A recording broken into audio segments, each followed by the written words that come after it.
Hello, Gwilym. Here we are. Our last day in Atlanta.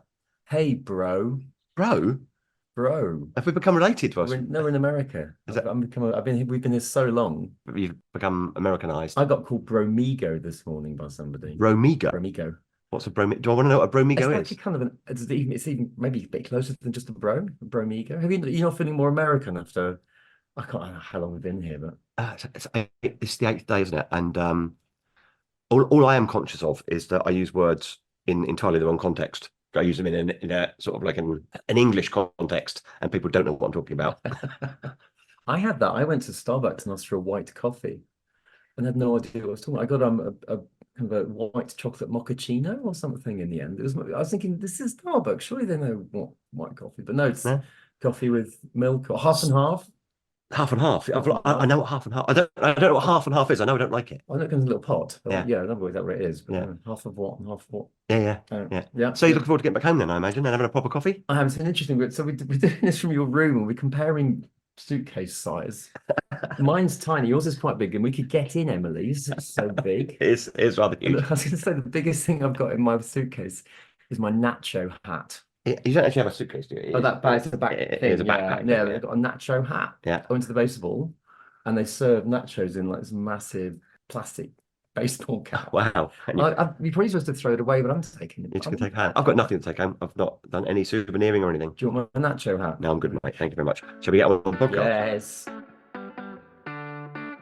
Lee Davis and Gwilym Roberts are the two IPs in a pod, and you are listening to a podcast on intellectual property, brought to you by the Chartered Institute of Patent Attorneys.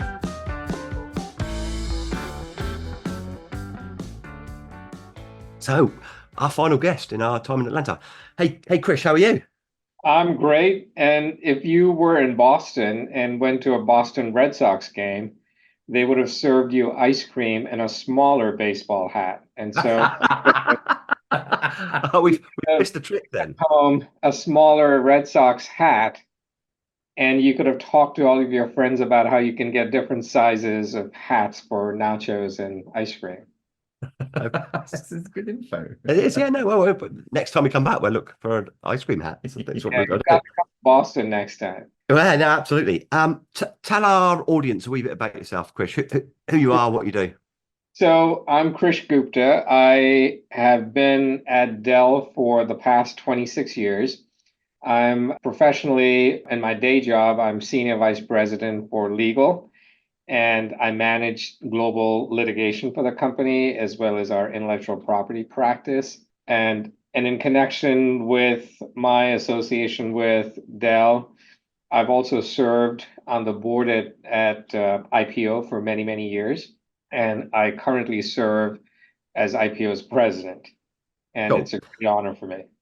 I'm just going to do a little bit of clarification for UK listeners who are listening to this, because we, of course, have the UK Intellectual Property Office, which we call the IPO. So, yeah, so when Krish says he's running the IPO, it's not the UK IPO. It's Yeah, the because we had them on 2 days we ago. had those on 2 days ago. Yeah, So yeah, we're going to get really This confusing. is intellectual property owners. Intellectual property owners. Yeah. So tell us about the IPO, what it does. So IPO is an international trade association, and it represents companies and individuals in pretty much all industries and fields of technology, people who own or are interested in IP rights, essentially. Our membership includes about 200 companies and I believe close to 12,000 individuals who are involved in the association either through their companies or as inventors, authors. We have law firm members and then individual attorney members. And our members span over 30 countries. So it's a pretty broad global organization. And the objective of this trade association is to be a strong advocate for effective and reliable intellectual property rights. And we offer a wide array of services, including supporting member interests relating to legislative and international issues. We analyze current IP issues, provide information and educational services, and disseminate information to the public on the importance of IP rights. So it's a pretty broad-based set of services, if you will, that this particular trade association provides to anybody has an interest in IP or is an IP owner. That's quite interesting. There's loads of interesting stuff there, and I think through SEPA, which I think, as you know, is the UK attorney representative body. That's what I'm going to call it. Yeah, that's fair enough. Yeah. We have some interesting differences when we try and put together positions.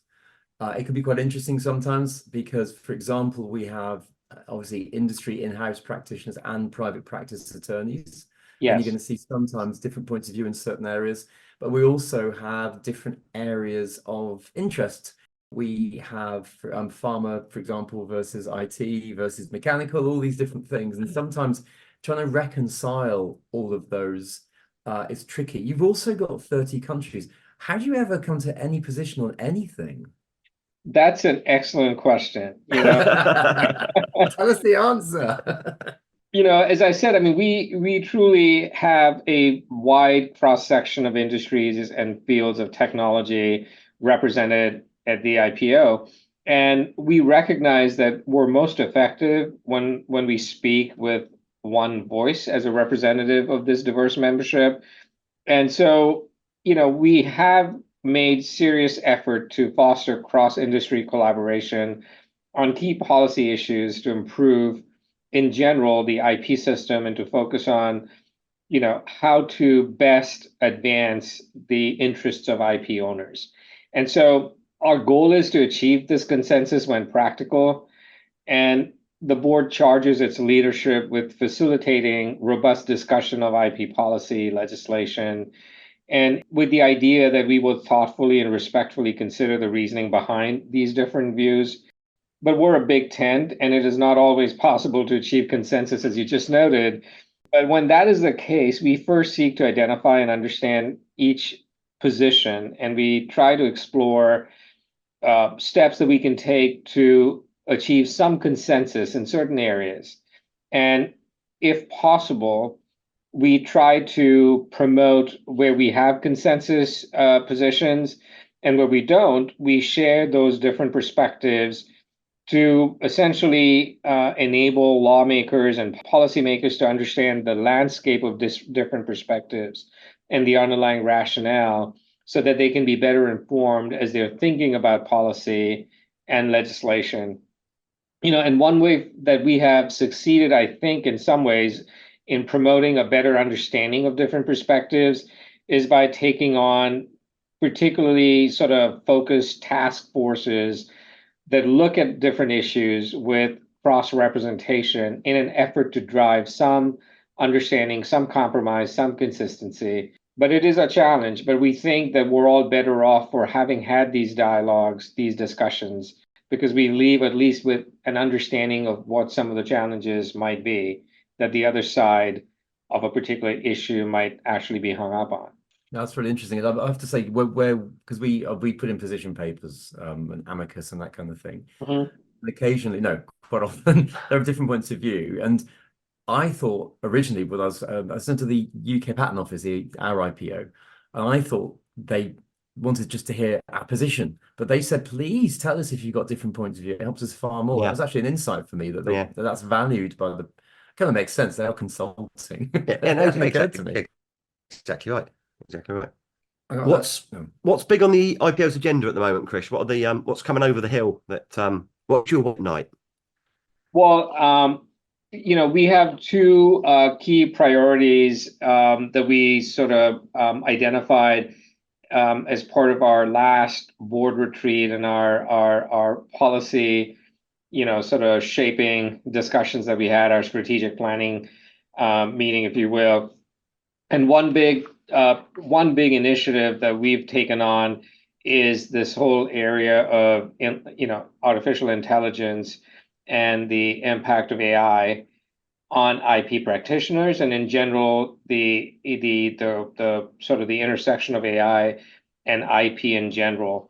And I think it'd be hard to overstate the impact of the proliferation of AI on IP owners and the profession in general. And so we're already seeing the emergence of important policy issues, such as how AI tools in combination with human originality might actually affect what can be protected as an invention or creative work, concerns that our members have about the possible proliferation of AI-generated prior art on an inventor's ability to obtain patent protection. How does one define a person of ordinary skill in the art, for example, once AI eventually becomes sophisticated enough to invent? And then we have members who are concerned about the data that is used to train AI models. And so it's a really exciting time and a challenging time for us as IP professionals as we think about sort of AI and sort of IP policy and also our profession. And it's an area where IPO is focused in terms of developing or helping policymakers and lawmakers understand issues related to our profession, provide input, and provide some guidance and context. We also think that the patent offices in general could also benefit from implementing AI to make examination of applications much more robust, and also ensure that the quality of patents that are granted are extremely high. And we feel that we have a role there to play in terms of helping the patent offices train their examiners and assist them in that regard. And the second piece that, of our strategic planning sort of prioritization was that we wanted to do some work to educate, communities in general about the value of IP. And so we've been a strong advocate for, generally talking about the role that innovation and IP plays in the development of new technologies. And so our work in this area is premised on our vision that IP facilitates the global acceleration of innovation, creativity, and investment needed to improve lives. And so our work in the US in particular, with the government, different government agencies, Congress, the White House, executive branch agencies, to be seen as a resource where we can help them understand how to think about strong IP rights. And we believe that the IPO Education Foundation, which is a subsidiary of IPO, it has a role to play in this space as well. It's a charitable organization whose mission is to promote an understanding of and a respect for IP and its value to society. And the Education Foundation also has had a very significant impact in elevating and spotlighting IP as a way to empower creation and foster innovation. Well, that's lovely to hear. And of course, it is the point of the system. Otherwise, it would just be a way of stopping people doing stuff. So I think it's really important always to have that policy objective in mind. And I guess it's a unifying principle. So, you mentioned before that when you're presenting and looking for common ground, the point you're always trying to make is that IP is a force for good in the sense of stimulating innovation. So I can see how carrying on with that education and showing that to people is really important as well. That's exactly right. And we think that, starting at some sort of a grassroots level to, sort of promote a better understanding of what intellectual property is and why it's important is a good way to generally make sure that the public is better educated. And interestingly enough, the Education Foundation, working with the IPO, created, for example, a toolkit. It's an educational toolkit. It's titled IP Education for Next Gen Innovators. And it provides a set of turnkey materials for IP professionals to use in their local communities to teach middle and high school students about IP. And the materials are really interesting. They cover, general fundamentals on patents, trademarks, copyrights. And our goal is to reach about 2,500 students in the first year of this program and about 10,000 students by year 5. And we encourage all of our members to get, involved in their communities and to leverage this toolkit to promote awareness of IP. And we think that if you start people, early enough in sort of appreciating the importance of IP, the role of IP, and how IP actually has an impact on things that they use every single day, we think it serves two purposes. One, generally a better educated public, but more importantly, maybe gets people interested early on in pursuing careers in IP. And as a profession, you know, a lot of times you hear people say that they really didn't even get clued into sort of the challenges, the joys, the benefits of this profession until much later in life. So thinking about this and talking about this early on, maybe we'll get people motivated to pursue STEM as an area of education, and hopefully, you know, create more practitioners going forward. So if I've got that right, Chris, you're going quite early on in the education timeline. Yeah, you're going for Middle school. Give me an age so I can sort of like reference it in my Middle frame school, of mind. middle school in the US is generally 5th or 6th grade. That would be 10, 11-year-olds generally. Yeah. And so starting at that level, you know, from that age. So my question is, I'm an educationalist, so I know how education works in the UK. And I know that whenever we were trying to do stuff in any previous roles that I've had around working with schools, Yeah. school teachers find it really difficult because they have a fairly tight curriculum to deliver to, and they have lots of initiatives coming at them from outside the curriculum. How receptive have you found educational institutions to this? So I think you're very right in pointing out that teachers generally have very tight schedules and very tight syllabuses to pursue. But I think it you know, where we've had success, it is also very much school dependent. You know, certain public schools and their administrators are much more open to inviting guest speakers who come in from time to time and talk about a different topic. You know, the school system that my kids grew up in, they're much more open to inviting parents to come in and talk about different topics from time to time. You could talk about IP in the context of civics and the role of government and government agencies, and talk about the U.S. Patent Office or the Trademark Office or the Copyright Office and the work that they do. And so it really depends on the school system. But from what we hear, this toolkit has been well received. And the Patent Office is also promoting this. And so, you know, or not necessarily this toolkit, but also the importance of IP related education early on. And it seems to have had some success in school systems. So time will tell. Like I said, our goal was to reach about 2,500 students in the first year. So we'll take stock at the end of the year to see how we're doing. But my experience that it is very much dependent on the teacher and the school system. And you know, and some school systems do a much better job of being expansive in what they want to cover. That early education approach has to help also with enhancing diversity. Lee, you had a workshop the other day about how people used to get into the profession in the UK. It was family or what was it? No, was it family or accident? Yeah, family or accident. Yeah, and people used to know about it because, you know, Uncle Bob did it, kind of thing. Whereas obviously, if you open that up and teach about it in that way at that stage, you're going to get a much bigger potential intake into the profession from wider background. Is that part of the plan? I'm sure it must be, right? Yeah, I mean, I think we believe that, you know, an awareness of this profession early on will actually promote, you know, maybe more awareness of sort of the value of STEM education and how any of that, and that might potentially lead to careers in IP. A lot of people, you know, don't really quite associate the legal profession with maybe science and engineering, you know, sort of interests, you know, and so the fact that you can connect the two, that people could have very successful careers as patent lawyers or, you know, or even copyright lawyers, you know, and work in the software space. These are interesting career options when presented early on.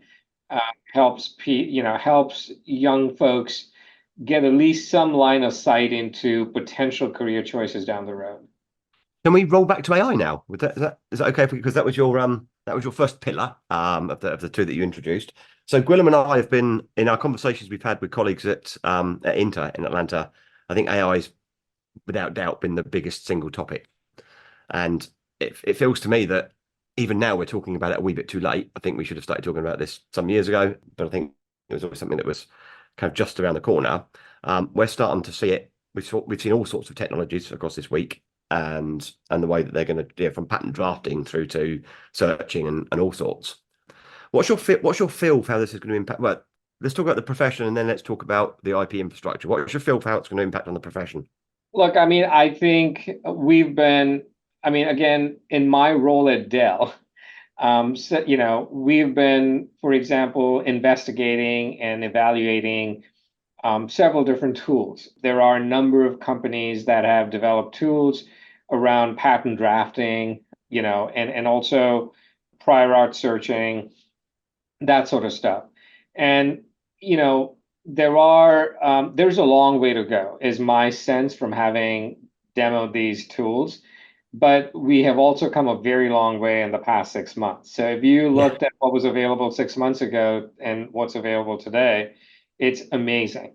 And I suspect that in the next year, these tools are going to be far more sophisticated and far better equipped to produce a work product that is of a very high quality and fairly reliable.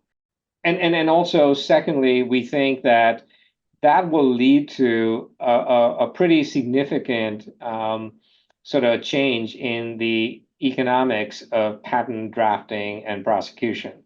It's going to be a lot less expensive to file patent applications. And so, I think we might actually find that there are more applications being filed, and the patent offices might actually see a lot more volume of patent submissions if it is cheaper to actually get patent applications drafted. Now, this is just my own assessment with, based on my role at Dell. I do think that, it's going to take away a lot of hours in terms of initial drafting of patent applications if AI can be used to train on your own prior applications in a particular technology area, and then have inventor interview transcripts and invention disclosures be leveraged to create a first draft.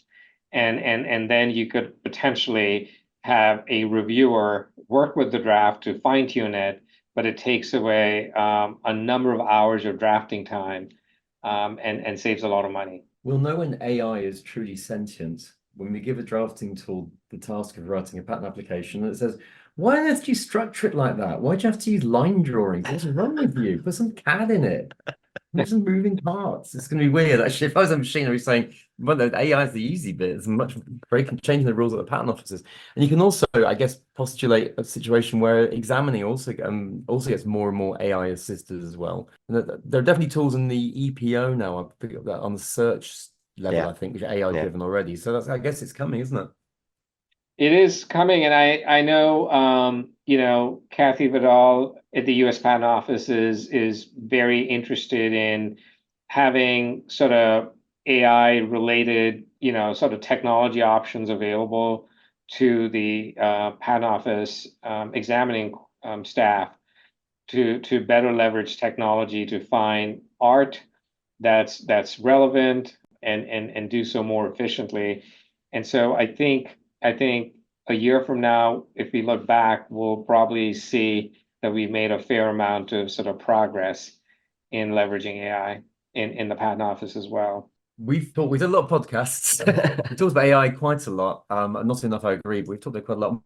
We've talked about, whether if AI starts assisting in invention generation, what that's going to mean for the role of the skilled person. It's going to potentially raise the bar. That's one that we've talked about. We talked a lot about the impact on practitioners, and we've talked a lot about using training data, which a lot of people are obviously very concerned about. Where does that go? Yeah. What we have not talked about, Lee, pretty sure, because I don't think I've ever talked about it, is AI generated prior art. Yes. Oh, that's really interesting.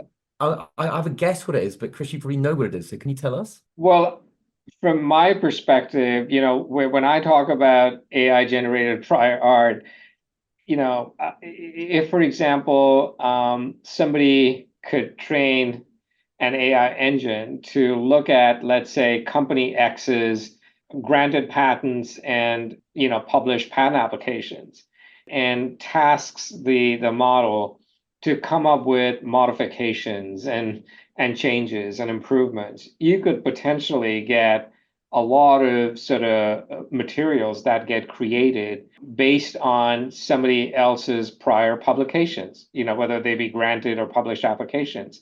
Can any of that be used as prior art against that same company's own later invention submissions? And to me, that's an interesting question, because now you could speed up potentially the improvement process on certain patented technologies by using AI, where that is done by your own competitors, and in ways that could block you from protecting your own in-house innovation if you get beaten to the patent office by AI. And that, to me, is something that I have thought about, but I'm not even sure that I fully understand or have thought through how any of that could be prevented or controlled or managed. But that could be a fascinating challenge going forward. Because IBM used to have the technical disclosure bulletin, wasn't it? Say You know that about again? this? And IBM had a technical Yes. disclosure bulletin.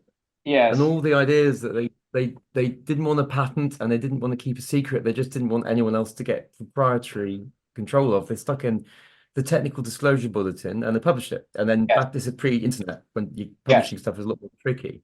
And I know that in those days, the patent office there would be a search tool. They would look at the technical disclosure bulletin, but that wasn't quite so aggressive. That was kind of IBM saying, we dedicate this technology to the public, because they were just putting it out there and not owning it or keeping it a secret. But as you say, you could use it a lot more aggressively and actually get in people's way. That's one I've not come across before. Oh, people are devious, aren't they? Well, you sound devious. Krish, can I just take us in a slightly different direction? We in the UK, because we've embarked on this journey of joining the Comprehensive and Progressive Agreement for Trans-Pacific Partnership, the CPTPP. We're focused at the moment on patent law harmonisation, probably more so than we've ever been in the past, because as part of our agreement to join the CPTPP, we have to become an advocate for harmonisation, particularly around the grace period. Where's the IPO's thinking around? I mean, we struggle to get a CEPA view on the grace period that we have a consensus on. Where are you guys on something like grace period and harmonisation? So generally speaking, IPO has worked alongside a number of organizations, including as part of the IP5 industry, to further the harmonization of patent law procedures. Our thinking is that harmonization actually promotes greater predictability and efficiency in the international IP system, and it also reduces the cost for applicants and offices. And particularly with data sharing between offices, we could potentially create more consistency in examination and more transparency in the system by allowing the offices to more easily share information with the public as well. And we are really pleased to see developments allowing for expanded use of e-signatures, for example, at the EPO and USPTO, an issue which has been discussed in meetings with the IP5 offices and trilateral offices. And we hope to see, similar developments in other offices.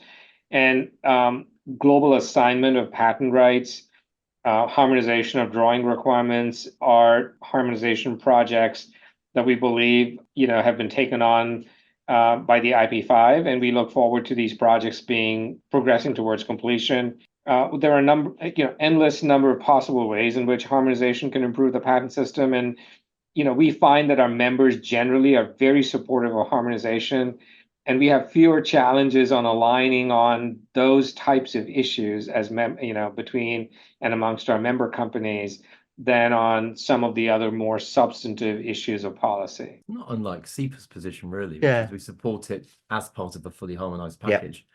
I think we do, as you know, we Europeans do struggle in particular with the grace period concept because we're so wedded to absolute novelty. But I think in the end, as long as all the other parameters are worked out, I think the position generally is, well, let's just harmonize, because the biggest problem at the moment is you've just got two systems. Yes. And game theory says you have to go to the harshest one, which is the European system. We're actually in the minority, even if logically, and I do actually think logically, there's a strong position. There's an equally important point, which is, again, certainty globally on what you can do makes a huge difference. Yes.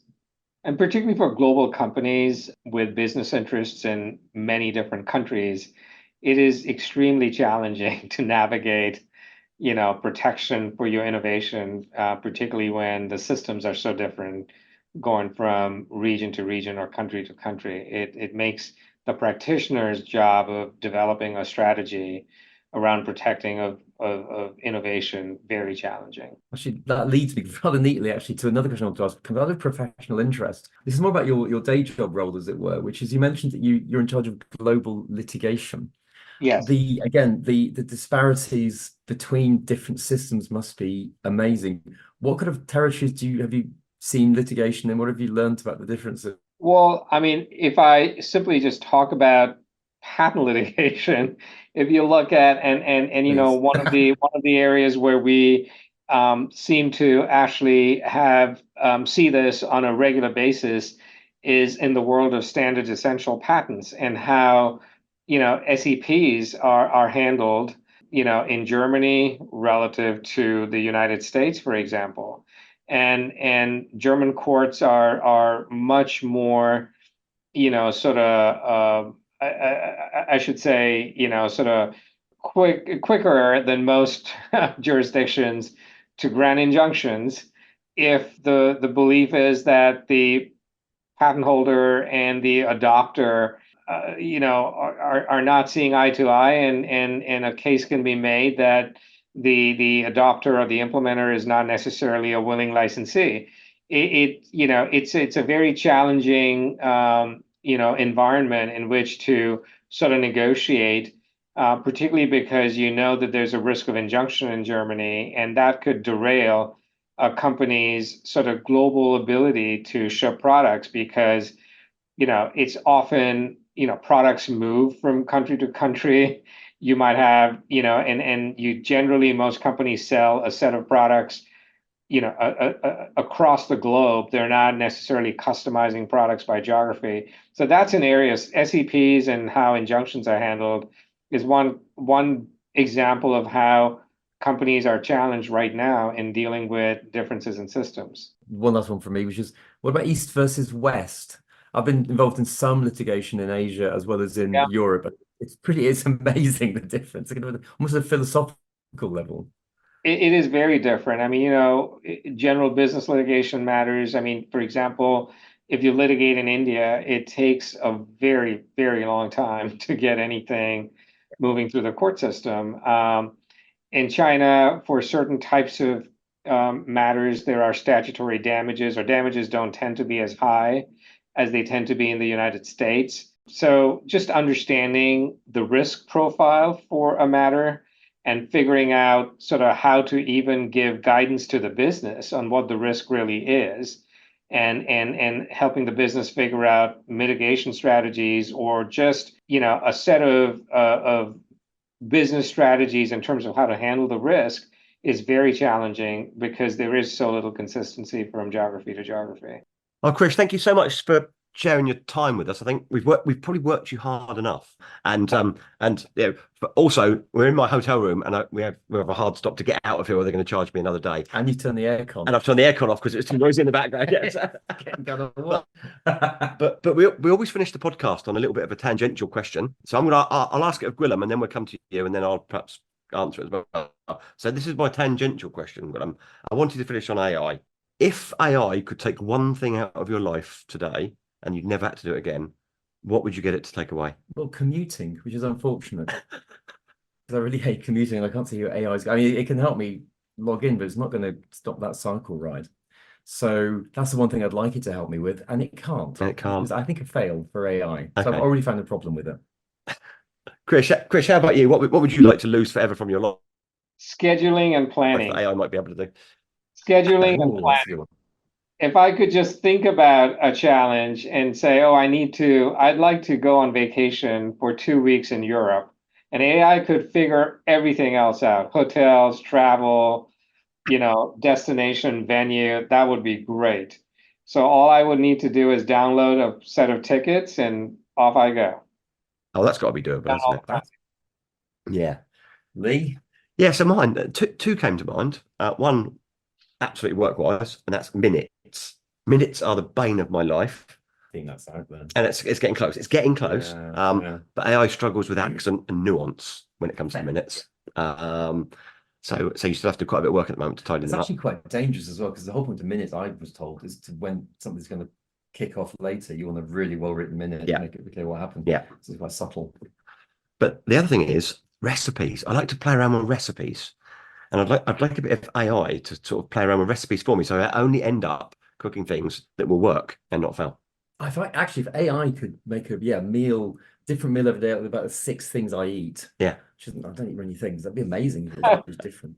Krish, thank you so much for coming on, and have a great time. It's been lovely being in your country. Yeah, well, thank you for asking me and inviting me to participate. This has been fun. Safe travels back home, and hopefully you'll come back and visit Boston next time. Definitely. Great. That's a wrap. Thank you. Bye now. Safe travels. Bye. So I don't know whether you're listening to this podcast because you're at INTA and you're listening to it for the first time, or whether you're one of our seasoned listeners. But however you've come to the podcast, if you've liked it, if you've enjoyed it, then leave us a review on your platform of choice, because then we can extend our listenership. That's exactly how the Beatles broke America. Was it? Yeah, just it was all about reviews. Are you John and my Yoko? Yes. Perfect.